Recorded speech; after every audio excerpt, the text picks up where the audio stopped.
2013 civil service പരീക്ഷയിൽ അഖിലേന്ത്യാ തലത്തിൽ 2ാം റാങ്ക് നേടി ശ്രദ്ധേയനായ വ്യക്തിയായിരുന്നു ഡോക്ടർ ശ്രീറാം വെങ്കിട്ടരാമൻ. ഇപ്പോൾ മൂന്നാർ ദേവികുളം സബ് കളക്ടർ എന്ന നിലയിൽ നടത്തിയ കൃത്യനിർവഹണത്തിലൂടെ വീണ്ടും വാർത്തകളിൽ നിറയുകയാണ് അദ്ദേഹം. മാതൃഭൂമി.comന് പ്രത്യേകം അനുവദിച്ച അഭിമുഖത്തിലേക്ക്.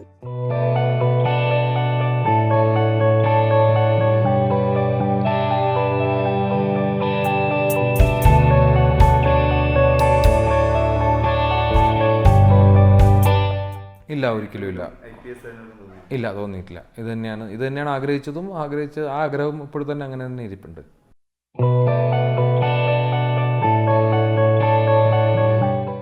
അത് സ്വാഭാവികമായിട്ടും എനിക്കൊന്ന് ഈ പ്രായത്തിലുള്ള, അല്ലെങ്കിൽ കുറച്ചുകൂടി ഇപ്പം എനിക്ക് അത്ര ചെറുപ്പമെന്ന് പറയുന്നില്ല, ഒരു കോളേജിലൊക്കെ പഠിക്കുന്ന കാലം തൊട്ട് എല്ലാവർക്കും ബൈക്കിനോടായിരിക്കും ക്രേസ് കൂടുതൽ. എനിക്ക് അന്ന് ഭാഗ്യവശാൽ ഒരു ബൈക്ക് മേടിച്ചു തന്നു വീട്ടുകാർ. അപ്പോൾ അന്ന് തൊട്ട് ഇന്ന് വരെ ആ ക്രേസ് മാറാതെ ഇരിക്കുന്നു. യാത്രകൾ ഒരുപാട് ഇഷ്ടമാണ്. യാത്ര ചെയ്യാൻ ഇഷ്ടമില്ലാത്ത ആളുകൾ വളരെ കുറവായിരിക്കും എന്നാണ് എൻ്റെ അഭിപ്രായം. പലപ്പോഴും യാത്ര ചെയ്യാനുള്ളൊരു അവസരമില്ലായ്മയാണ് കൂടുതൽ പേർക്ക് ഉണ്ടാവാറുള്ളത്. അപ്പോൾ എൻ്റെ കാര്യത്തിൽ എങ്ങനെയാണെന്ന് വെച്ചാൽ, ട്രെയിനിങ്ങിൻ്റെ ഭാഗമായിട്ട് ഭാരത് ദർശൻ എന്ന് പറഞ്ഞൊരു 2 മാസത്തെ ഒരു യാത്രയുണ്ടായിരുന്നു. അതായിരിക്കണം ഒരുപക്ഷെ യാത്രയോടുള്ളൊരു താല്പര്യം ഇത്രയ്ക്കധികം വർദ്ധിപ്പിക്കാൻ കാരണമായത്. ഇന്ത്യയിൽ ഒരുപാട് സ്ഥലങ്ങളിൽ ഇതുവരെ പോവാത്തതും ഇനി ജീവിതത്തിൽ ഒരുപക്ഷെ ഒരിക്കലും പോവില്ലാത്തതുമായ ഒരുപാട് സ്ഥലങ്ങൾ കാണാനും, അവിടുത്തെ ആളുകളെക്കുറിച്ചും അവിടുത്തെ കൾച്ചറും അവിടുത്തെ ജീവിതമൊക്കെ അടുത്ത് കണ്ട് മനസ്സിലാക്കാനുള്ളൊരു അവസരം കിട്ടി. അപ്പോൾ അങ്ങനെ ഒരു കാര്യം മനസ്സിലായി തുടങ്ങിയപ്പോഴാണ് ഒരു പക്ഷേ കൂടുതൽ മനസ്സിലാക്കണം എന്നുള്ളൊരാഗ്രഹം. പല പുതിയ സ്ഥലങ്ങൾ കാണണം. പിന്നെ ഫോട്ടോഗ്രാഫിയോട് ചെറിയൊരു താല്പര്യമുണ്ട്, ബൈക്കിങ്ങിനോട് താല്പര്യമുണ്ട്. ഇതെല്ലാം യാത്രയുമായി മിക്സ് ചെയ്ത് വരുന്ന, അല്ലെങ്കിൽ ഒന്നുപെട്ട് കിടക്കുന്ന മറ്റ് താല്പര്യങ്ങളായതിനാൽ യാത്രയും ഒരുപാട് ഇഷ്ടപ്പെടുന്നുണ്ട്. സമയം കുറവാണെങ്കിലും മറ്റ് ജോലികളെ അപേക്ഷിച്ച് നോക്കുമ്പോൾ ഈ ജോലി യാത്ര ചെയ്യുന്നതിന് ജോലിയുടെ ഭാഗമായി തന്നെ യാത്ര ചെയ്യുന്നതിന് ഒരുപാട് അവസരം ഉണ്ടാക്കിത്തരുന്നൊരു ജോലിയാണ്. അതുകൊണ്ട് തന്നെ ചെറിയൊരു ഹോബി എന്നുള്ള രീതിയിൽ അത് വളർന്നു വരുന്നുണ്ട്. ബൈക്കിന് വേണ്ടിയിട്ട് വീട്ടിൽ നിരാഹാരം കിടന്നിട്ടുണ്ട് എന്നുള്ളത് എവിടെയോ വായിച്ചാണ്. അതിപ്പോൾ ബൈക്കിന് വേണ്ടി നിരാഹാരം കിടക്കാത്തവരൊന്നും ഉണ്ടാവില്ല. എനിക്ക് തോന്നുന്നില്ല ഒരു ബൈക്ക് വേണമെന്ന് ചോദിച്ചാൽ വേണ്ടെന്ന് പറയുന്നവരോ, അല്ലെങ്കിൽ ഒരു ബൈക്ക് വേണമെന്ന് വാശി പിടിക്കാത്തവരൊന്നും ഉണ്ടാവില്ല. അതുപോലെ ഞാനും വാശി പിടിച്ചിട്ടുണ്ട്. അത് ഒരു എന്താ പറയുക, അനിശ്ചിതകാല നിരാഹാരം അങ്ങനെയൊന്നുമല്ല. നമ്മൾ പണ്ടത്തെ ഓരോ വാശികൾ പോലെ ഒരു വാശി പിടിച്ചിട്ടുണ്ട്. അങ്ങനെ അവസാനം വാശിക്ക് വഴങ്ങി അവർക്ക് ബൈക്ക് വാങ്ങിച്ചു തരേണ്ടി വന്നു എന്നുള്ളതാണ് സത്യം. അല്ല, അത് എൻ്റെ ഒരു പൾസർ ഉണ്ട്. അതാണ് ഇപ്പോഴും എൻ്റെ ഉള്ളൊരു ആദ്യത്തെ ബൈക്ക് പൾസറാണ്. ബുള്ളറ്റൊക്കെ ഈ ഇടയ്ക്ക് വാങ്ങിയതല്ലേ.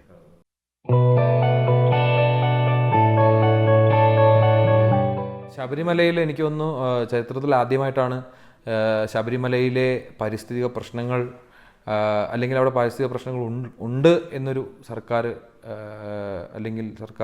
സംവിധാനം ആക്സെപ്റ്റ് ചെയ്യുകയും അതിനെപ്പറ്റി എന്തെങ്കിലും ചെയ്യണമെന്നൊരു തീരുമാനം എടുക്കുകയും ചെയ്യുന്നത് ആദ്യമായിട്ട് അപ്പോഴാണ്.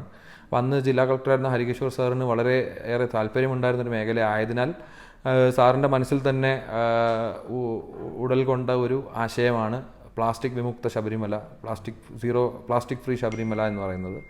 അപ്പോൾ അന്ന് ഞാൻ സാറിൻ്റെ കീഴിൽ അസിസ്റ്റൻറ്റ് കളക്ടറായിട്ട് ട്രെയിനി ആയിരുന്നു. അതുകൊണ്ട് തന്നെ സാറിനെ ഈ മഹത്തായ ദൗത്യത്തിൽ സഹായിക്കാനും കൂടെ നിൽക്കാനും എനിക്ക് പറ്റി. പിന്നെ സാറിൻ്റെ ഒരു മഹത്വം കാരണം തന്നെ നമ്മുടെയും ചില ചെറിയ ആശയങ്ങൾ സാറ് പൂർണ്ണമായി ഉൾക്കൊണ്ട് അതിനകത്ത് പ്രായോഗികമാക്കാൻ ശ്രമിച്ചിരുന്നു. ക്യാമ്പയിൻ തുടക്കത്തിൽ തന്നെ വളരെയധികം വിജയം കണ്ടു എന്ന് അഭിമാനത്തോടെ തന്നെ എനിക്ക് പറയാം. കാരണം അതിൻ്റെ അടുത്ത വർഷമാണ് ഹൈക്കോടതി ഇടപെട്ട് ശബരിമലയിൽ പ്ലാസ്റ്റിക് ബോട്ടിലുകൾ പൂർണ്ണമായിട്ട് നിരോധിച്ചത്. ഞങ്ങളുടെ കൂട്ടായ ഒരു ആശയമായ വാട്ടർ കിയോസ്കുകൾ ഇന്ന് ശബരിമലയിൽ വലിയൊരു യാഥാർത്ഥ്യമായി മാറിക്കഴിഞ്ഞു.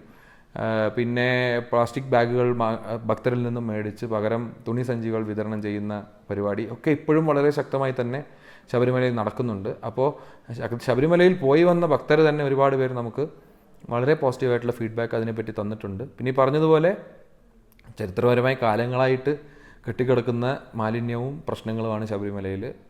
അത് ഒരു ദിവസം കൊണ്ടോ, ഒരു വർഷം കൊണ്ടോ, 3 വർഷം കൊണ്ടോ സമ്പൂർണ്ണമായും തിരിച്ചു കൊണ്ടുപോകാൻ നമുക്ക് സാധിക്കില്ല. പക്ഷേ ശരിയായ ദിശയിലേക്കുള്ള ഒരു ആദ്യ പടി എന്നുള്ള നിലയ്ക്ക് പ്ലാസ്റ്റിക് ഫ്രീ ശബരിമല ഒരു വൻ വിജയമാണ് എന്ന് തന്നെ എനിക്ക്, അല്ലെങ്കിൽ അന്ന് അതിൻ്റെ ഒപ്പം വർക്ക് ചെയ്ത ജില്ലാ കളക്ടർ തൊട്ട് താഴോട്ട് ഞങ്ങൾക്ക് എല്ലാവർക്കും അഭിമാനത്തോടെ ഇന്നും ഞങ്ങൾ സ്മരിക്കുന്ന, എനിക്ക് തോന്നുന്നു ഈ കരിയറിലെ തന്നെ ഒരു വലിയ അച്ചീവ്മെൻ്റായിട്ട് ഞങ്ങളെല്ലാം കാണാൻ പോകുന്നൊരു കാര്യം തന്നെയാണത്.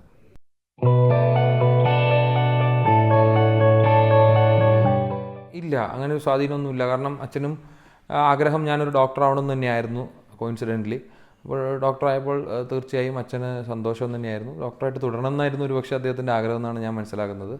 സിവിൽ സർവീസ് എന്ന് പറയുന്നത് ഓഫ് കോഴ്സ് ഒരു കരിയർ മേഖലയിൽ വർക്ക് ചെയ്യുന്ന അല്ലെങ്കിൽ പ്രവർത്തിക്കുന്ന ഒരാളെന്നുള്ള നിലയ്ക്ക് അദ്ദേഹത്തിന് അതിൻ്റെ അഡ്വാൻറ്റേജസ് അറിയാം. അതുകൊണ്ട് പ്രോത്സാഹിപ്പിക്കാതിരുന്നില്ല, തീർച്ചയായും പ്രോത്സാഹിപ്പിച്ചു. പക്ഷേ തീരുമാനം തുടക്കത്തിൽ എൻ്റേത് തന്നെയായിരുന്നു. പിന്നെ അതിന് ഞാനൊരു തീരുമാനം എടുത്ത ശേഷം വളരെ ഉചിതമായ രീതിയിൽ നല്ല രീതിയിലുള്ളൊരു സപ്പോർട്ട് അച്ഛൻ്റെ കയ്യിൽ നിന്നും മറ്റ് എല്ലാവരുടെയും കയ്യിൽ നിന്നുണ്ടായിരുന്നു.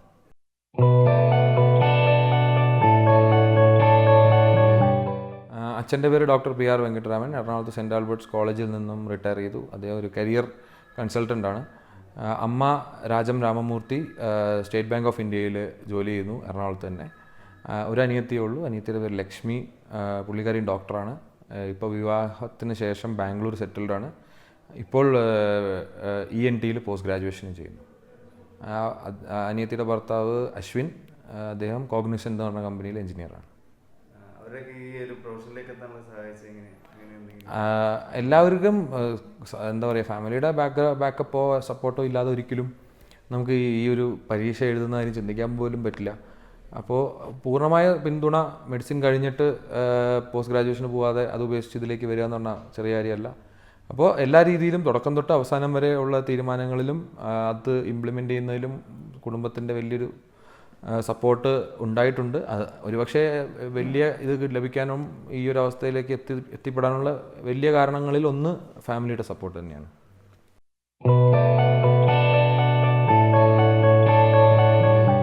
ഇല്ല, നമുക്ക് ജോലി മുഖം നോക്കാതെ മുന്നോട്ട് പോയിട്ടുണ്ടെന്ന് പറയുന്നതിന് വലിയ തെറ്റിദ്ധാരണയാണ്.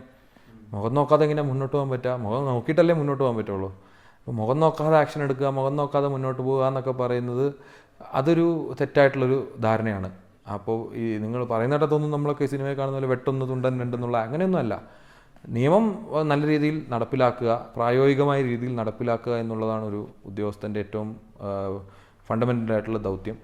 അത് ശരിയായ രീതിയിൽ ചെയ്യണം എന്നൊരു ദൃഢമായ തീരുമാനം മനസ്സിലുണ്ട്. അതിപ്പോഴും ഒരു ബുദ്ധിമുട്ടും കൂടാതെ നടപ്പിലാക്കാനും പറ്റുന്നുണ്ട്.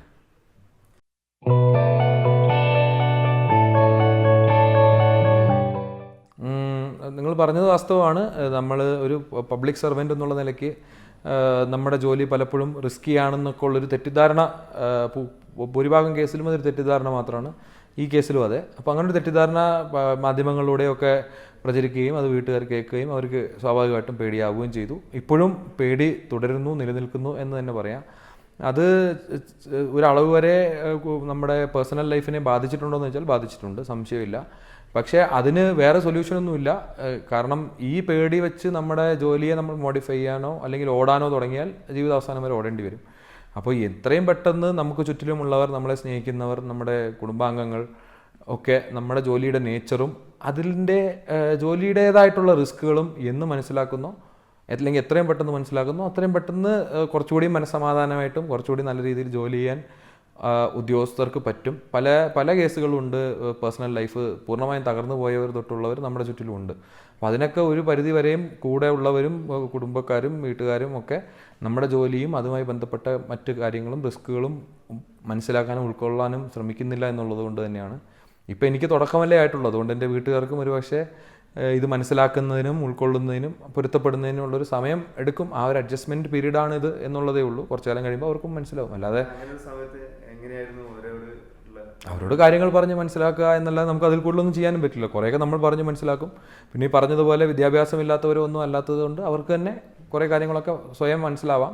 വൈകാരികമായിട്ടുള്ളൊരു റിയാക്ഷൻ മാത്രമാണ്. അത് കുറച്ച് ദിവസം കഴിയുമ്പോൾ അവർ അതുമായി പൊരുത്തപ്പെടും.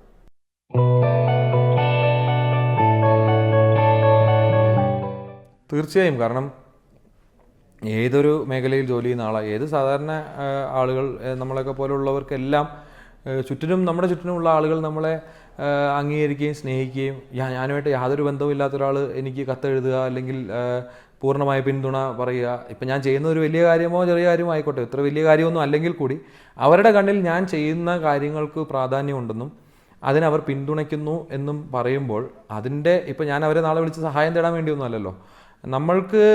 നമ്മൾ ചെയ്യുന്ന കാര്യങ്ങളുമായി മുന്നോട്ട് പോകാൻ ഒരു പ്രചോദനം തന്നെയാണ്. അതിനകത്ത് സംശയമൊന്നുമില്ല. അപ്പോൾ ആ അർത്ഥത്തിൽ അവരുടെ സ്നേഹം മാത്രമല്ല, എനിക്ക് അങ്ങനെ ഒരു വലിയ അനുഭവമൊന്നും ഇതിനു മുമ്പ് ഇല്ലല്ലോ. നമ്മളൊരു പോപ്പുലർ ഫിഗറൊന്നും അല്ലാത്തതുകൊണ്ട് നമ്മൾ ചെയ്യുന്ന പ്രവൃത്തിയിലൂടെ നമ്മൾ അറിയപ്പെടുന്നു എന്ന് പറയുന്നത് ഒരു സന്തോഷകരമായ കാര്യം തന്നെയാണ്. പിന്നെ ഇതൊന്നും ശാശ്വതമോ ലോങ് ലാസ്റ്റിങ്ങോ ഒന്നുമല്ല. അത് ഉള്ള കാലം വരെയും അത് നല്ല രീതിയിൽ എൻജോയ് ചെയ്യുക എന്നുള്ളതല്ലാതെ അതിൽ കൂടുതലൊന്നുമില്ല. വളരെ സന്തോഷം തരുന്നൊരു കാര്യം തന്നെയാണ് എന്തൊക്കെ പറഞ്ഞാൽ.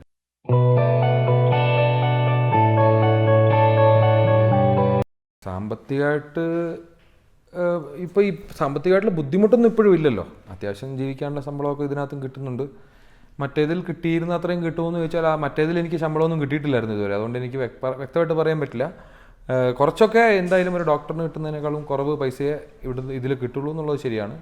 പക്ഷേ അതിനേക്കാളും എത്രയോ വലിയ കാര്യങ്ങളും ഒരുപാട് ആളുകളുടെ ജീവിതത്തിൻ്റെ കാര്യത്തിലായാലും, അല്ലെങ്കിൽ സർക്കാരിൻ്റെ നയങ്ങളുടെ കാര്യത്തിലായാലും, അല്ലെങ്കിൽ നമ്മുടെ സമൂഹത്തിൽ നമുക്ക് ചുറ്റും കാണുന്ന പല പ്രശ്നങ്ങളും ഇടപെട്ട് ഒരു മാറ്റം വരുത്തുന്നതിനുള്ളൊരു അവസരമാണിത്.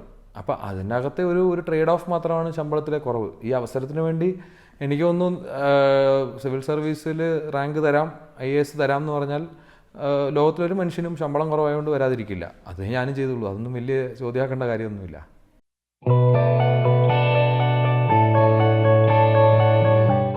തെറ്റായിപ്പോയി എന്നൊരിക്കലും തോന്നിയിട്ടില്ല. പക്ഷേ ചെയ്യേണ്ടതെല്ലാം ഓടിയെത്തി അങ്ങ് ചെയ്യാൻ പറ്റുന്നില്ല എന്നൊരു വിഷമം പലപ്പോഴും എനിക്ക് മാത്രമല്ല ഇത്തരത്തിൽ.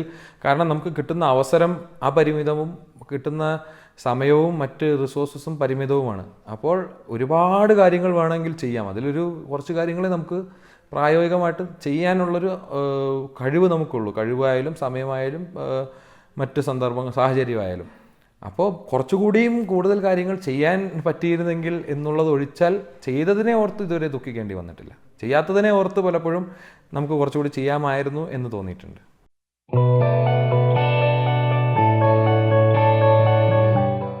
മൂന്നാറിൻ്റെതായ മാറ്റങ്ങൾ വന്നിട്ടുണ്ട്. അത് ടൂറിസം ഇൻഡസ്ട്രി വളർന്നതിൻ്റെ ഭാഗമായിട്ട് മൂന്നാറിൽ വരുന്ന ആളുകളുടെ എണ്ണം കൂടിയിട്ടുണ്ട്. അപ്പോൾ അവരെ അക്കോമഡേറ്റ് ചെയ്യാനുള്ള ഇവിടുത്തെ സാഹചര്യങ്ങളുടെയും ഭൗതിക സാഹചര്യങ്ങളും ഒക്കെ കൂടിയിട്ടുണ്ട്. അപ്പോൾ അതിൻ്റേതായ ഇമ്പാക്റ്റുകൾ ഒരുപക്ഷെ പ്രകൃതിക്കൊക്കെ ഉണ്ടെന്നല്ലാതെ അതിൻ്റെ ആവശ്യമില്ലാത്തൊരു വികസനമാണോ എന്ന് ചോദിച്ചാൽ അങ്ങനെ പൂർണ്ണമായും പറയാൻ പറ്റില്ല. ടൂറിസ്റ്റുകൾ വരുന്നുണ്ടോ ആവശ്യത്തിന്, അപ്പോൾ അവർക്ക് വേണ്ട സൗകര്യങ്ങൾ ഒരുക്കുക എന്നുള്ളത് നമ്മുടെ മറ്റ് അവിടെയുള്ള സമൂഹത്തിൻ്റെ ഡ്യൂട്ടിയാണ്. അതിൻ്റെ ഭാഗമായിട്ടുള്ള വികസനം വൻതോതിൽ തന്നെ മൂന്നാറിൽ സംഭവിച്ചിട്ടുണ്ട് കഴിഞ്ഞ കാലങ്ങളിൽ. അതിൻ്റെ ഇമ്പാക്റ്റ് എത്രത്തോളം ആയിരിക്കും എന്നുള്ളതാണ് നമ്മൾ തിരിച്ചറിയേണ്ടതും മനസ്സിലാക്കേണ്ടതും അതനുസരിച്ച് അനുയോജ്യമായ മാറ്റങ്ങൾ വരുത്തേണ്ടത്.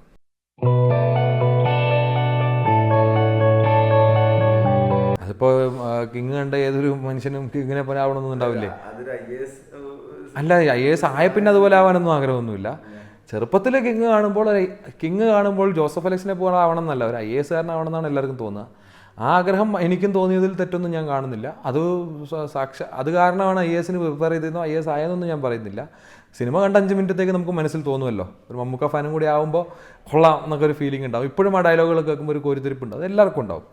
അതിനപ്പുറത്തേക്ക് കിങ് ഞാൻ IAS ആയതിനെയോ IASൽ എൻ്റെ ജോലിയെയോ ഇൻഫ്ലുവൻസ് ചെയ്യുന്നതെന്ന് വെച്ചാൽ ഇല്ലെന്ന് തന്നെ പറയണം. ഞാൻ എടുക്കുന്ന ഓരോ സ്റ്റെപ്പിലും പറയുന്ന ഓരോ വാക്കിലും കിങ്ങും മമ്മൂട്ടിയൊന്നുമില്ല. അല്ലാതെ അതിൽ നിന്നും ഉൾക്കൊണ്ട കാര്യങ്ങളൊന്നുമില്ല. അതിനകത്ത് കാണിക്കുന്നതിന് ശരിയാണെന്ന് ഞാൻ പറയുന്നില്ല. പക്ഷേ ഒരു കാലത്ത് നന്മയ്ക്ക് വേണ്ടി നിൽക്കണം എന്നുള്ളതിനൊക്കെ ഒരു പ്രചോദനം ആണ് കിങ്. ഒരു തലമുറയ്ക്ക് തന്നെ ഒരു പ്രചോദനമാണ് അതുപോലത്തെ സിനിമകളും അതുപോലത്തെ ക്യാരക്ടേഴ്സും. അത്രയും ഇൻഫ്ലുവൻസ് എൻ്റെ പുറത്തും അതിനുള്ളൂ. അതിൽ കൂടുതലായിട്ട് അതിൽ പറയുന്ന രീതിയൊന്നും പ്രായോഗികവുമല്ല, പ്രാവർത്തികമാക്കാൻ ഞാൻ ശ്രമിച്ചിട്ടുമില്ല.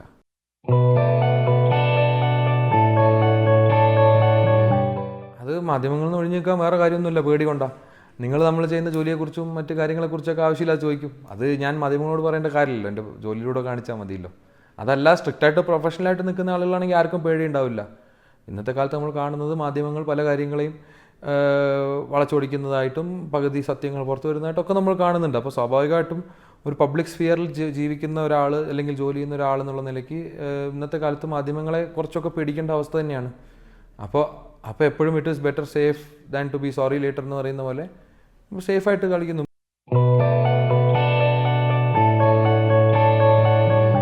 ഒരു റിഗ്രറ്റും ഇല്ല. കേരള ഹോം കാർഡർ കിട്ടിയതിൽ റിഗ്രറ്റ് ചെയ്ത ഒരു മനുഷ്യനും IASൽ ഉണ്ടാവില്ല. ഞാനും അങ്ങനത്തെ ഒരാളല്ല.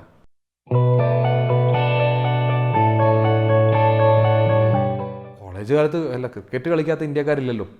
സച്ചിനെയും ഗാംഗുലിനെയും കണ്ട് വളർന്നവരെല്ലാവരും ക്രിക്കറ്റ് കളിക്കാരാണ്, അതിന് സംശയമില്ല. അത് എല്ലാവരും ഇന്ത്യൻ ടീമിന് വേണ്ടി കളിച്ചിട്ടുണ്ടോ ചോദിച്ചാൽ ഇല്ല. ഞാനും കോളേജിൽ ക്രിക്കറ്റ് കളിക്കുമായിരുന്നു. ഭാഗ്യവശാൽ കുറച്ചു കാലം കോളേജ് ടീമിൽ തന്നെ കളിക്കാനുള്ളൊരു അവസരം കിട്ടി. അത്ര മികച്ച കളിക്കാരനൊന്നും അല്ല, വളരെ ആവറേജ് ആയിട്ടുള്ളൊരു കളിക്കാരനായിരുന്നു. പക്ഷേ എനിക്കൊന്നും മറ്റ് കളിക്കാരുടെ അപര്യാപ്തത മൂലമായിരിക്കും, ഇല്ലെങ്കിൽ കളിക്കാനുള്ള സന്നദ്ധത ഇല്ലാത്തതുകൊണ്ടായിരിക്കും എനിക്കൊരു അവസരം കിട്ടി കുറച്ച് കാലത്തേക്ക്.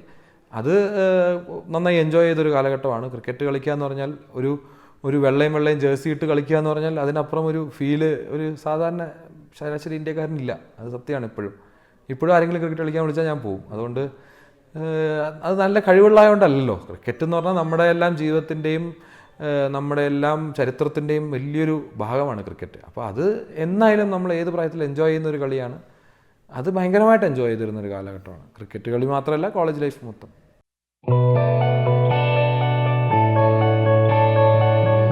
വിവാഹം എല്ലാവരും കഴിക്കുമല്ലോ, അതുപോലെ ഞാനും വിവാഹം കഴിക്കും, സമയമാവട്ടെ എന്നുള്ള സമയത്തിനും ഉചിതമായ സാഹചര്യത്തിനും കാത്തിരിക്കുന്നു, അത്രയേ ഉള്ളൂ. മറുപടി ഉണ്ടല്ലോ, അത് ഇതിലൂടെ പറയാൻ പറ്റുമെന്നുള്ളതാണ്. വിവാഹം കഴിക്കും എന്നുള്ള മറുപടിയേ ഉള്ളൂ. അത് കഴിഞ്ഞാൽ മാറുമോ എന്നുള്ളത് എനിക്കറിയില്ല. മാറില്ല എന്ന് വിശ്വസിക്കാം, പ്രതീക്ഷിക്കാം, ആഗ്രഹിക്കാം.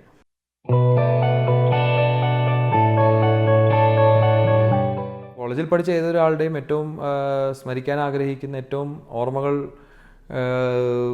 തരുന്ന ഒരു കാലഘട്ടം എന്ന് പറഞ്ഞാൽ ഹോസ്റ്റൽ ജീവിതമാണ്. കോളേജ് ജീവിതവും ഹോസ്റ്റൽ ജീവിതവുമാണ്. എനിക്കൊന്ന് നമ്മുടെ ജീവിതത്തിൽ നമ്മളുടെ ചിന്താഗതിയിലും ശാരീരികമായും മാനസികമായും നമുക്ക് മാറ്റങ്ങൾ സംഭവിക്കുന്ന ഒരു ഫേസിലാണ് നമ്മൾ കോളേജിൽ പഠിക്കുന്നത്. അതുകൊണ്ട് തന്നെ നമ്മുടെ ലൈഫിനെ ഏറ്റവും കൂടുതൽ ഇൻഫ്ലുവൻസ് ചെയ്യുന്നതും കോളേജിലെ നമ്മൾ ഉണ്ടായിരുന്ന സാഹചര്യവും കാര്യങ്ങളൊക്കെയാണ്. അപ്പോൾ വളരെ ഒരു നീണ്ട ഒരു കോളേജ് ജീവിതമായിരുന്നു. 6 വർഷത്തെ മെഡിക്കൽ കോളേജിൽ പഠിച്ചതുകൊണ്ട്, അതും ഒരു ഗവൺമെൻറ് മെഡിക്കൽ കോളേജിൽ പഠിച്ചതുകൊണ്ട് എല്ലാ അർത്ഥത്തിലും സമ്പൂർണ്ണമായ ഒരു കോളേജ് ജീവിതമായിരുന്നു എൻ്റേതും. പിന്നെ അത് എൻ്റേതും എനിക്കുള്ള സവിശേഷതയൊന്നുമല്ല. എനിക്ക് തോന്നുന്നു എൻ്റെ കൂടെ കോളേജിൽ പഠിച്ച എല്ലാവരുടെയും കാര്യം അങ്ങനെ തന്നെയാണ്. അപ്പോൾ അവരെല്ലാം എൻജോയ് ചെയ്ത പോലെ എല്ലാ രീതിയിലും ഒരു വളരെ എൻജോയബിളായിട്ടും ഓർക്കാൻ നല്ല ഓർമ്മകൾ മാത്രം ഉള്ള ഒരു കാലഘട്ടമായിരുന്നു കോളേജ് ലൈഫ്. എനിക്കൊന്ന് എല്ലാവർക്കും അങ്ങനെ ആയിരിക്കും. വേറെ പ്രത്യേകിച്ച് ആരും ചെയ്യാത്ത കാര്യങ്ങൾ കോളേജിൽ ഞാനും ചെയ്തിട്ടൊന്നുമില്ല. എല്ലാവരും അനുഭവിച്ചതുപോലെ എല്ലാ രീതിയിലും നന്നായി എൻജോയ് ചെയ്ത്, ഒരുപാട് പഠിക്കാനുണ്ടായിരുന്നെങ്കിലും അതൊന്നും ഒരു വിഷയമല്ല എന്നുള്ള രീതിയിൽ നന്നായി എൻജോയ് ചെയ്ത കോളേജ് ലൈഫായിരുന്നു. എന്നും ഓർക്കാൻ ഒരുപാട് ബാക്കി വയ്ക്കുന്ന ഒരു കോളേജ് ലൈഫായിരുന്നു.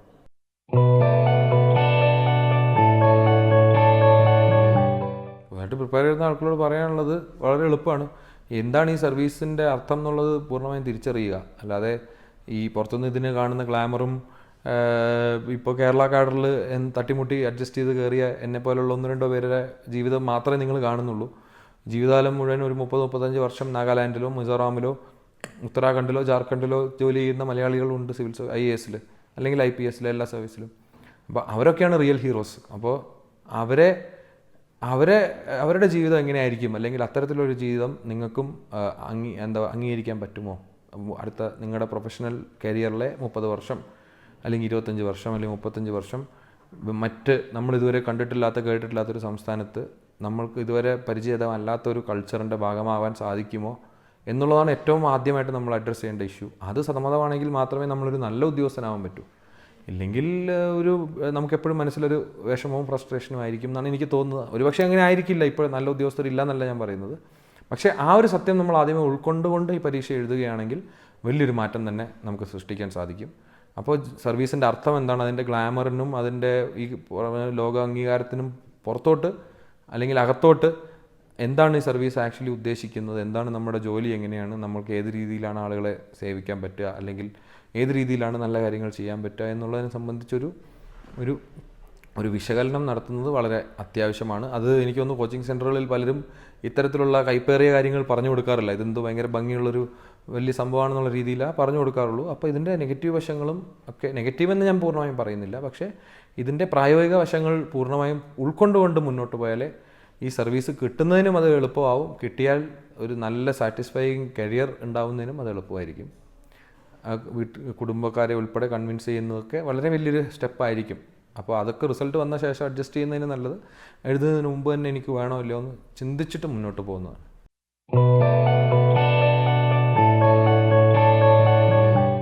അങ്ങനെ ഇല്ല, റോൾ മോഡൽ എന്ന് പറയാൻ പറ്റില്ല. ഇൻസ്പിറേഷൻ എന്ന് പറയാനാണെങ്കിൽ വേറൊരാളെ പോലെ ആവണം എന്ന് നമ്മൾ വിചാരിക്കുമ്പോഴാണ് അവർ റോൾ മോഡലാവുന്നത്. അങ്ങനെ ഒരാളെ പോലെ ആവണം എന്നുള്ള ആഗ്രഹമൊന്നും എനിക്കില്ല. പക്ഷേ എന്തൊക്കെയാണ് പല രീതിയിലും നമുക്ക് എല്ലാവർക്കും ഉള്ളതുപോലെ അച്ഛനും അമ്മയും എനിക്കും വളരെ വലിയൊരു ഇൻസ്പിറേഷനാണ്. പിന്നെ വളരെ ചുരുക്കം പേര് മഹാത്മാഗാന്ധി ഒരു ഇൻസ്പിറേഷൻ ആണോ എന്ന് ചോദിച്ചാൽ എല്ലാവർക്കും ആണ്. അത് ഭൂരിഭാഗം പേരും അക്നോളജ് ചെയ്യാൻ ഇന്നത്തെ തലമുറ ആഗ്രഹിക്കുന്നില്ല എന്നേ ഉള്ളൂ. പക്ഷെ ഞാൻ തുറന്ന് സമ്മതിക്കുന്നു, എന്നെ ഏറ്റവും ഇൻഫ്ലുവൻസ് ചെയ്തിട്ടുള്ള വേറൊരു വ്യക്തി എന്ന് പറഞ്ഞാൽ അച്ഛനമ്മയോ അല്ലാതെ ഒരു വ്യക്തി എന്ന് പറഞ്ഞാൽ മഹാത്മാഗാന്ധിയാണ്. ഞാനൊരു എന്താ പറയുക അഹിംസാവാദിയാണെന്നോ അദ്ദേഹം പറയുന്നതെല്ലാം ചെയ്യുന്നുണ്ടെന്നോ ഒരു ഗാന്ധിയനാണെന്നൊന്നും അല്ല. പല രീതിയിലും എവിടെയെങ്കിലുമൊക്കെ ഒരു തീരുമാനം എടുക്കാൻ്റെയൊക്കെ ഒരു അവസരം വരുമ്പോൾ അദ്ദേഹം പറഞ്ഞ പല കാര്യങ്ങളും എന്നെ ഇൻഫ്ലുവൻസ് ചെയ്യുന്നതായിട്ട് എനിക്ക് തോന്നാറുണ്ട് ഇടയ്ക്ക്. ഒരു ഭയങ്കര മഹാനാണെന്നല്ല ഞാൻ പറയുന്നത്, സാധാരണ ഒരാളുടെ ചിന്താഗതിയാണ് ഞാൻ പറയുന്നുള്ളൂ. അതുപോലുള്ള വലിയ വലിയ ആളുകളും നമ്മൾക്ക് മുമ്പ് നമ്മുടെ പാതയിലൂടെയും സമാനമായ പാതകളിലൂടെയും കടന്നുപോയി ഇതിലൂടെ നടക്കാം എന്ന് നമ്മളെ കാണിച്ചു തന്ന ആളുകൾ തീർച്ചയായും നമുക്ക് വഴികാട്ടികളാണ്, നമുക്ക് പ്രചോദനമാണ്. ആ രീതിയിലുള്ള ഒരുപാട് വ്യക്തിത്വങ്ങൾ, ഒരുപാട് ജീവിതങ്ങൾ എൻ്റെയും മുന്നിലുണ്ട്. അതല്ലാതെ പേരെടുത്ത് പറയത്തക്ക ഒരു റോൾ മോഡൽ ഇല്ല.